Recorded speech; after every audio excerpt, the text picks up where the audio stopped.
Ayan.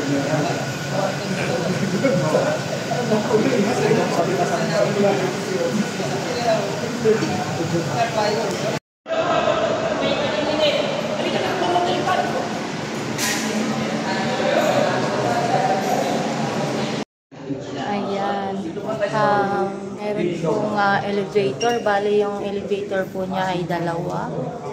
Balik na natin tirahin. Gusto yung dito mo na.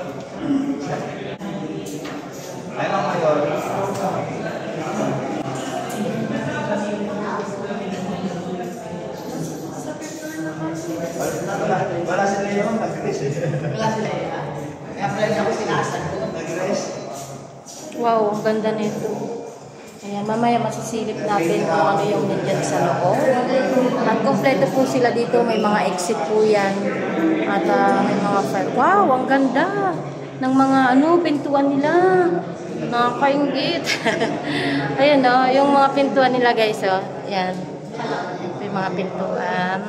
Ano po yung overall bukas? Nasa floor. Ito yung unit na ito yung unit na kompleto.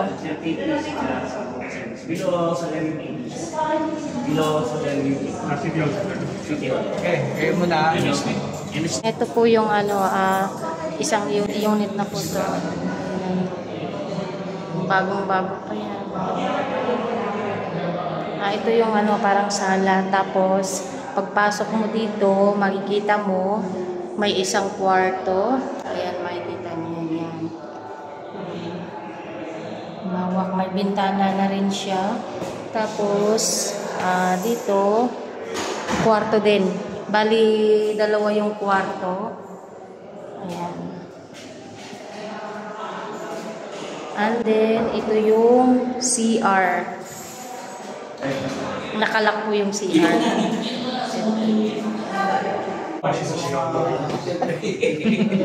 Pwede yung paglagay ng loaf. Pero high ceiling tayo.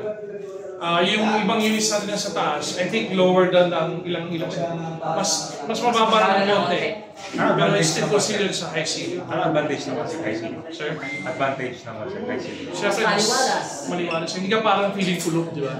Kasi pag mababa, feeling mo parang sakit. Yung ventilation, sir, Ventilation pati yung mga kutsara, assist. Kung yung nandito ngayon,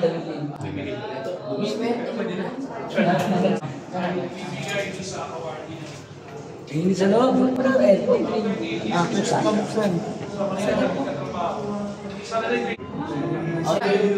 Ito po yung CR. And then may kasama po siyang ref. Tapos yung mga ganito. Tapos ito. Tapos may free siyang lamesa. Yan po yung ibibigay sa inyo. Tapos ito. Ayan. Tapos pasukin natin itong dalawang kwarto. Ito po yung kwarto. First. And then may kasama na po yung lagayan ng damit. And then ito yung isang kwarto naman. Ayan. May na po siya. Up and down na ganyan. Ayan. May lagayan din po ng aircon. Tapos kumpleto na po yan. Ayan. May lagayan din ng damit.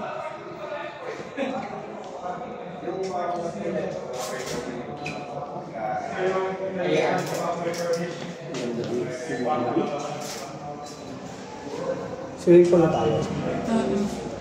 Once, say hi.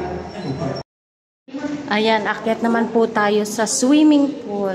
Ayan, ang sosyal naman ng mga nandito, mga katira dito kasi meron na pong swimming pool. Saan ka pa? Ayan o, tinan nyo, ang ganda o. Wow.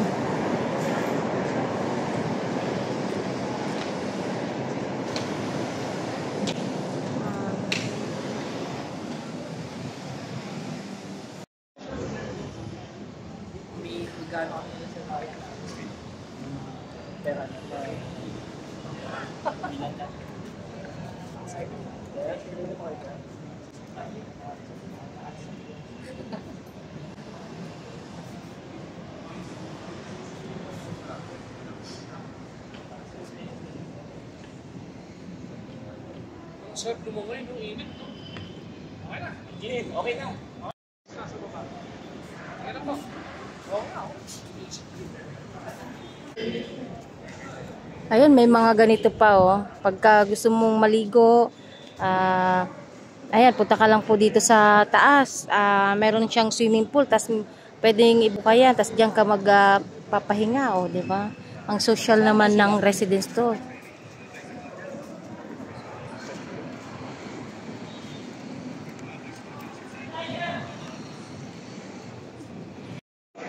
Ayan, naikot na natin itong ano.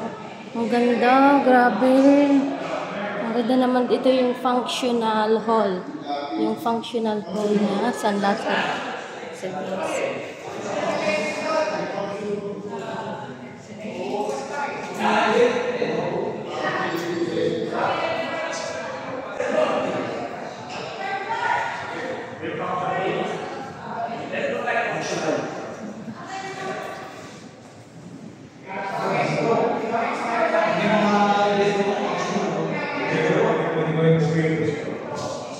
Tara, third floor daw.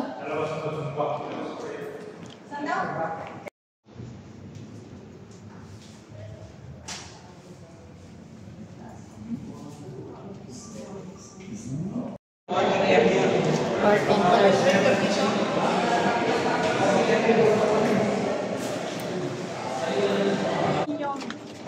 Nung umalis ang mga Amerikano 1945, ito po yung turn over sa national government, and then dito po sa and then dito po sa City of Manila. Ngayon po, pinagawa po ni Yorme ito kasi ito po, syempre ho, sobrang luma na din ho yun.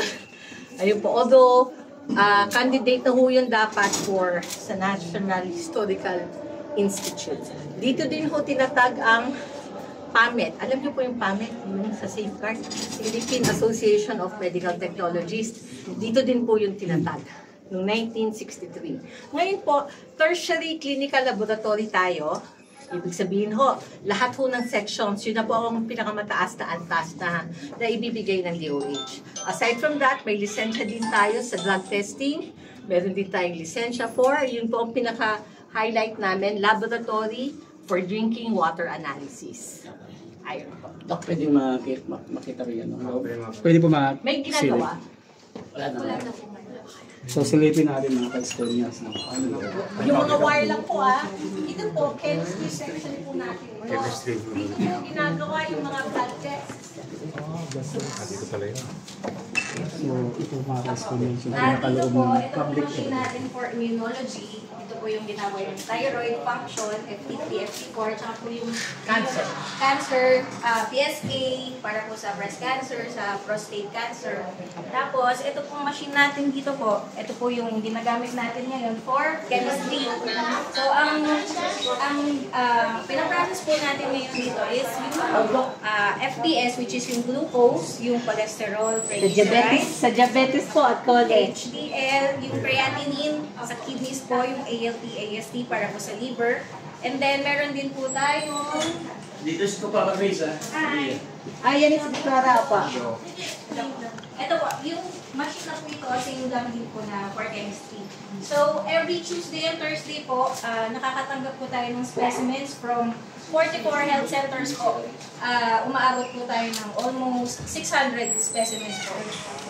Ang minimum natin na specimen naman po is nasa 400. So, 400 to 600 po ang napaprocess po natin ng Tuesday, Thursday. Iba pa po yung napaprocess namin ng Monday, Wednesday, Friday. Yun naman po yung specimens from Yakap. Yes, lahat po yun is free of charge. So, dito mga ka-estonians, Dito po, lahat po ng programa ng buong Manila Health Department, yung mga 44 health centers po natin, dito po ginagawa, nagpupunta po ang ating mga medical technologies sa 44 health centers, tapos iniuwi ho dito yung dugo, dito ho lahat pinaprocess yun. So lahat po ng programa na ibinaba sa atin ng Department of Health, nagagampanan naman po natin. maraming salamat, Doktora. Doktora, maraming salamat. Napakaganda ng mga machine dito.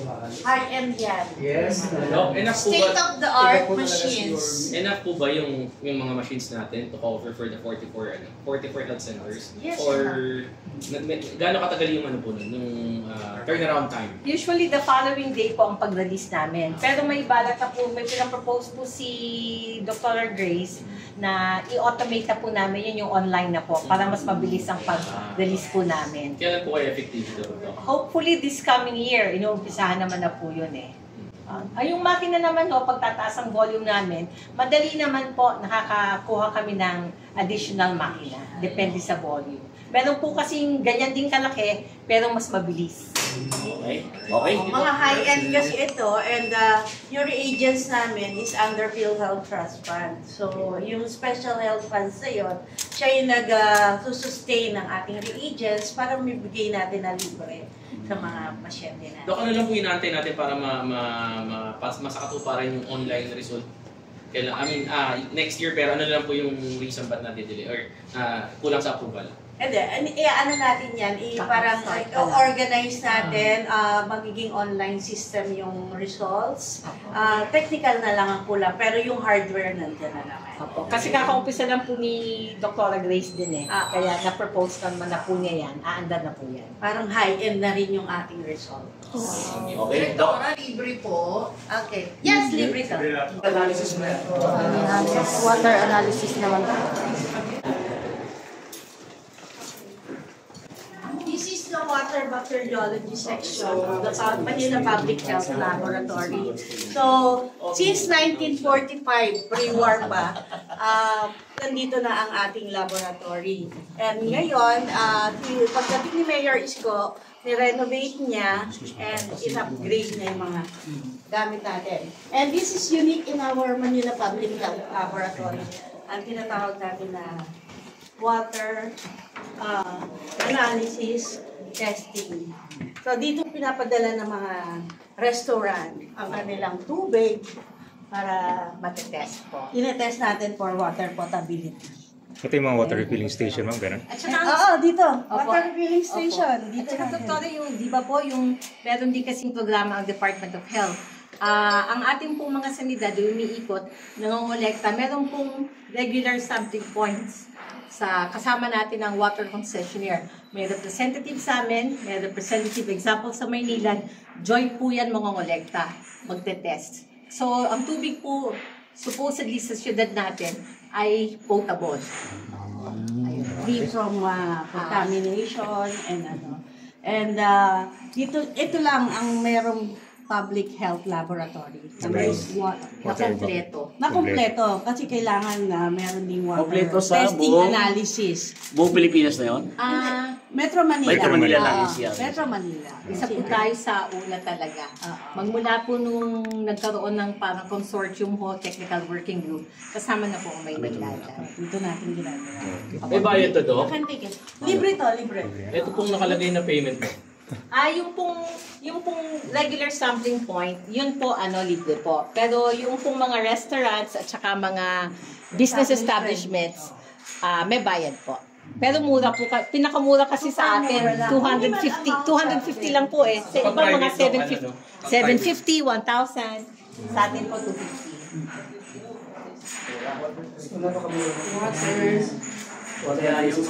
Only in Manila, you can see this one. So, silipin natin ang loob, mga kaibigan. Okay lang ba loob? Wala